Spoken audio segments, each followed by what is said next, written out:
Hey, this is C&D channel. I'm Chris. This is MMA for you. I'm going to be doing my post-fight analysis for UFC Fight Night 46.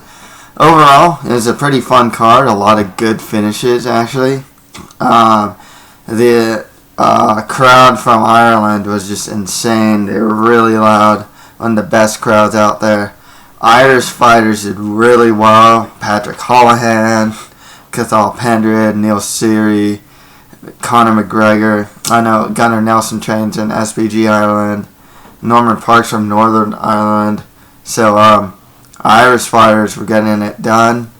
My picks weren't too bad. I got 8 out of 10. The only ones I missed were Patrick Holohan versus Josh Sampo and Trevor Smith versus Tor Trong. Bonuses went to Conor McGregor and Gunnar Nelson got performance of the night bonuses. And Pendred versus King got fight of the night honors. Yeah, let's get started. Conor McGregor defeated Diego Brandao by first round TKO. McGregor showed good combination punching. His grappling actually looked improved. There's a point where Diego went for like a clinch takedown and he reversed it. Diego was going for leg locks, and McGregor was, he knew where he was. He knew how to get out of it and whatnot. So yeah, it was a good and much needed win for Conor McGregor. He still has a lot of hype, and some people are getting on the bandwagon pretty much, and others just loathe the guy to the point where they kind of say everything that they can to discredit the guy. One thing that I find very interesting is people saying that this fight was a squash match. I've heard that a couple times now, and obviously I don't think it's true. Whether I believe in the hype or not, I don't think it's true at all. If you look at Conor McGregor's resume, his wins in the UFC, especially, are against Marcus Brimage, Max Holloway, and Diego Brandao. In my opinion, unless you want to say that Max Holloway is his strongest win to date, in my opinion, Diego Brandao is his strongest win to date. I don't see how you can call this being a squash match when Diego Brandao is pretty much in line of who he should be fighting at this point. Forget the hype. If just looking at him from a prospect angle, this was the next appropriate step up for him as far as being a prospect. Diego Brandao is either a step up the ladder or a lateral move on the ladder. To say it's a squash match, in my opinion, I look at squash matches, if you look at his level of opposition that he's fought and beaten so far, if the guy he's fought is well below that level of competition, some regional guy or something like that, that's a squash match. I can't really say it's a squash match simply because it's arguably his toughest test to date. It doesn't actually make sense. And,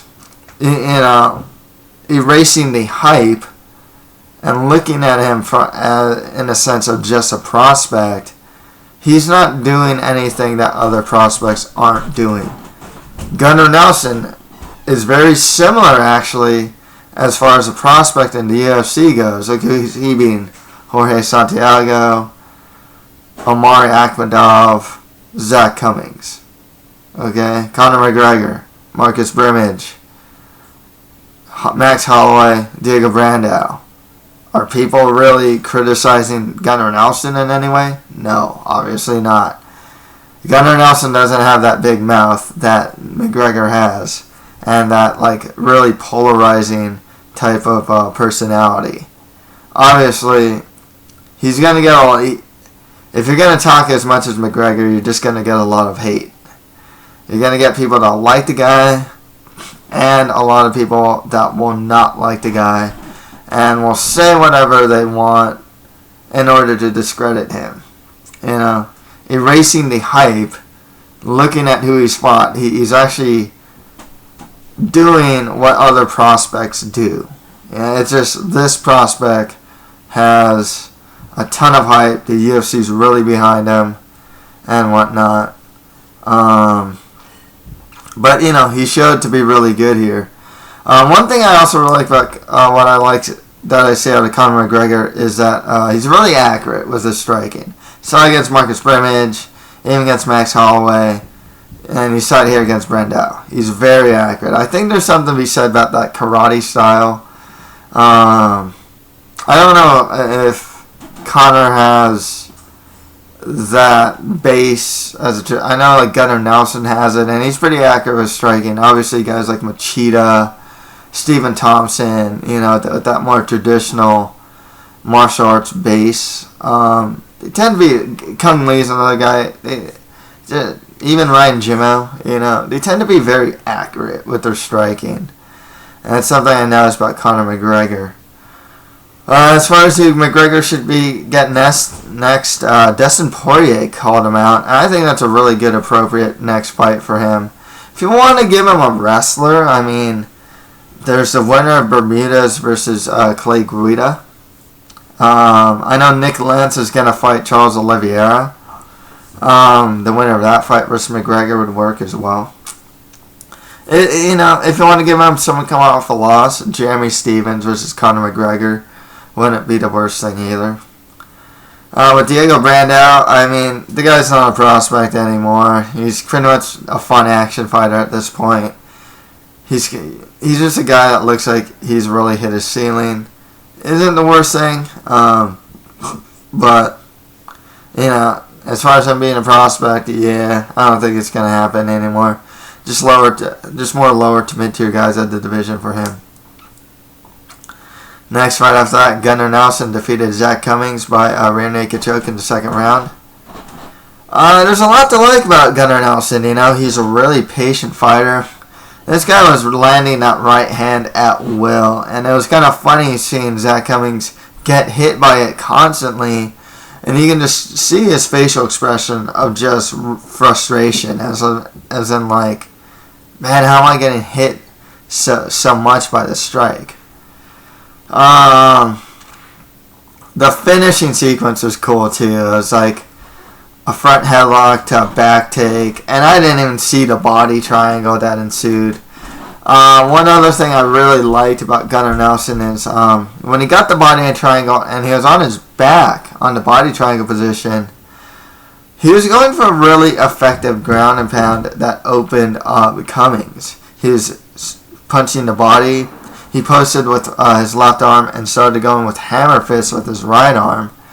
And I'd like to see that more. Sometimes a lot of fighters will just fish for the rear naked choke without the ground and pound. Seeing, like, for example, Damian Maia against John Fitch, just fishing for the rear naked choke than anything else. Or Jacare versus Francis Carmon. Because a lot of guys, the opponent will go into this, like, defensive shell, and you just see fighters kind of sitting there for a long period of time, and I think it'd just be a lot more effective if the guy who got the body triangle, who's in the advantageous position, would go for more ground and pound to open up possibilities for the submission. One thing that was really noticeable, though, was the size difference in this fight. Gunnar Nelson looks like a blown-up 155er, and Zach Cummings like huge. And while Nelson got the win, one thing that was really noticeable was the clinch against the cage. Cummings, due to his size, would be able to pin and put Nelson's back against the cage a lot of times just with sheer size. I remember Nelson got his Cummings back against the cage one time, and Cummings easily reversed it. I think eventually he's going to have to go down to 155. It's just, I know he's winning.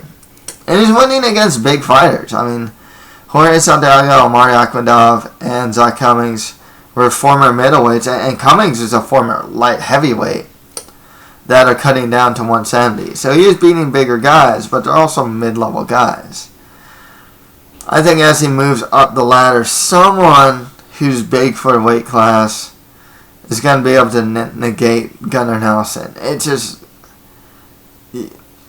what I see happening eventually, you know?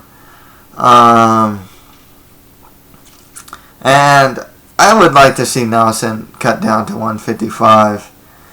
You know, he doesn't have to yet, though, and it looks like he can keep winning. I just have a feeling he's going to hit that wall eventually. As far as the next opponent goes for Nelson, though, you got Rick Story, who's coming off the win over Leonardo Mafra. His original opponent, Ryan LaFleur, wouldn't be a bad opponent. Or maybe if you want to give him a step up in competition, the winner of Mike Pyle versus Damian Maia would be a really good test for him. Maia versus Nelson would be very interesting from a grappling perspective. He's also former middleweight that cut down to welterweight. Mike Pyle, crafty enough veteran. He's been something of a gatekeeper also. You know, not a bad fight for Gunnar Nelson as well. As far as Zach Cummings goes, just more lower to mid-tier guys of the division. Next fight after that, Ian McCall defeated Brad Pickett by unanimous decision. I liked what I saw out of Ian McCall here, you know, using good movement and good lateral movement, you know. Didn't really get sucked into a brawl. And actually adjusted his strategy midway through. You saw him using side-to-side movement, kind of lunging in with, or darting in, I guess, with the left hand. And around the third round, you actually saw McCall go for the left high kick, the left head kick, which I thought was pretty smart considering that Pickett was kind of ducking into his punches as well, and whatnot. Also, McCall showed some pretty good wrestling. I gotta say, I liked what I saw from him as far as guard passing goes, and when he gets a mount position, he's able to keep the mount position or back mount. I even saw that again in the first fight against Demetrius Johnson. He took his back and started to land some pretty heavy ground and pound. And Demetrius Johnson had a really hard time getting out of it. Pickett had a really hard time getting out of McCall's mount in the third round. I think it was the third round. I forgot which round it was. I think McCall's just like one fight away from a title shot, you know. He could arguably be the next title contender against the winner of Cariaso versus Johnson. If not, McCall could get Dustin Ortiz, who's coming off the win over Justin Scoggins. John Lineker, who's coming off the win over Alp Oskalik. Or the winner of Makovsky versus Formiga. With Pickett, I've heard that he wants to go back to 135. But if he chooses not to and stays at 125, he can get Alp Oskalik, John Moraga, the loser of Formiga versus Makovsky. Maybe even Justin Scoggins next. Okay, next fight after that, Norman Park defeated Naoki Kotani by TKO in the second round. This fight, in hindsight, is what I'd kind of call a squash match. I've seen Park be able to fight against or beat guys that are around this level of competition, if not better than Naoki Kotani, you know? And he won by ground and pound. And it kind of seemed like Kotani didn't really know how to defend against ground and pound. And the other thing is with this fight, too, the only thing that Kotani really had that he threatened with were leg locks. He couldn't take him down Park, nor could he outstrike him. Park called out Diego Sanchez. It's not the worst fight for Park, but especially since I know Park trains out of Alliance. Miles Jury, who also trains out of Alliance, just beat Diego Sanchez. So I think Park would be able to have a good game plan against Diego if he won. If not Diego, I think a guy like Joe Lozon would be good next opponents for Park. The thing with Park, though, is he's not much. He isn't what I'd consider like a blue chip prospect. He's a good fighter. Stand-up's good. Takedown defense has been has shown to be really good lately. And his ground game's good too.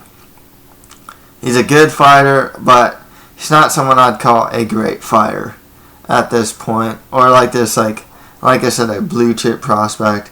But he's still a prospect to look out for. I don't really know his ceiling. But, yeah, I guess we'll see how he does. Kotani, I don't know if he can cut down or something. That might be a good idea. Just more lower level fighters of the division for him. If he gets placed on the next show in Japan or something, that would be good, I guess. Okay, on to the prelims. Alir Latifi beat Chris Dempsey by TKO in the first round. I liked what I saw from Alir Latifi here, He showed some good leg kicks. Really heavy-handed, too. One thing about Latifi is this guy is really strong, man. I guess still 30 years old, but I'd still consider him a prospect. He's, improving his stand-up. He's short for the division, but he is just such a strong guy. And Chris Dempsey doesn't even normally fight at 205. He fights at 185. And honestly, he looks like he can cut down to 170 if he really wanted to. So, I can see Dempsey just cutting down weight divisions. But yeah, with Latifi, I think might want to give him a John Vellante or the winner of Cummings versus Kingsbury next. If you want to give him a step up in competition, maybe a Jimmy Manuel, or if you want to go really high up there, the winner of Bader versus OSP. Not the best choice, but I think someone like a Vellante or the winner of Kingsbury versus Cummings makes the most sense for his next fight. There aren't many prospects at light heavyweight. Excuse me. So, at light heavyweight, so, he's someone that I can actually see. Latifi's someone I can actually see kind of move up in the division. Okay, next right after that, Neil Siri defeated Phil Harris by unanimous decision. Siri showed superior boxing, takedown defense, and even offensive wrestling against Phil Harris. I mean, one thing about Harris is he's not a specialist anywhere, and he loses.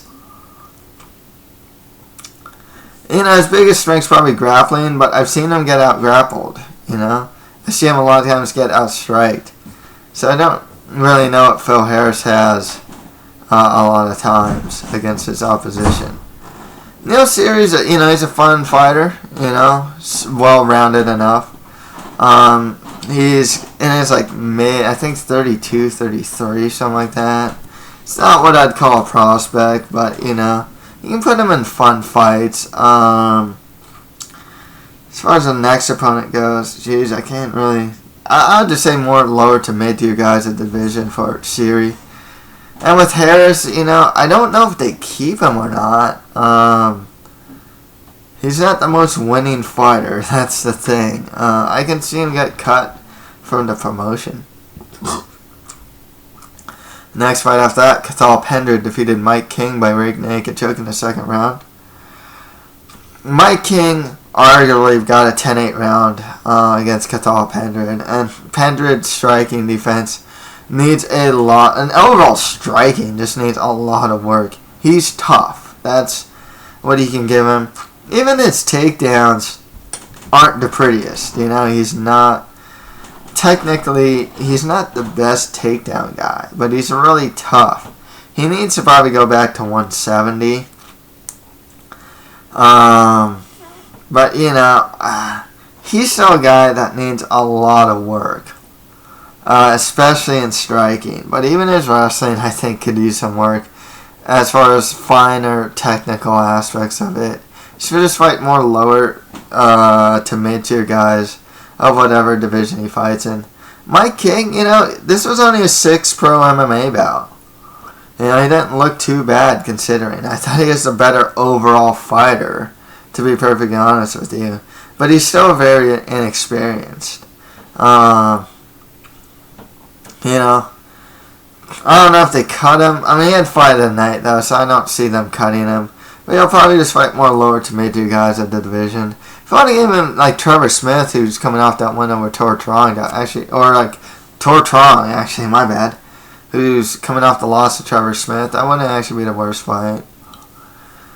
Next fight after that, Trevor Smith beat Tor Trong by unanimous decision.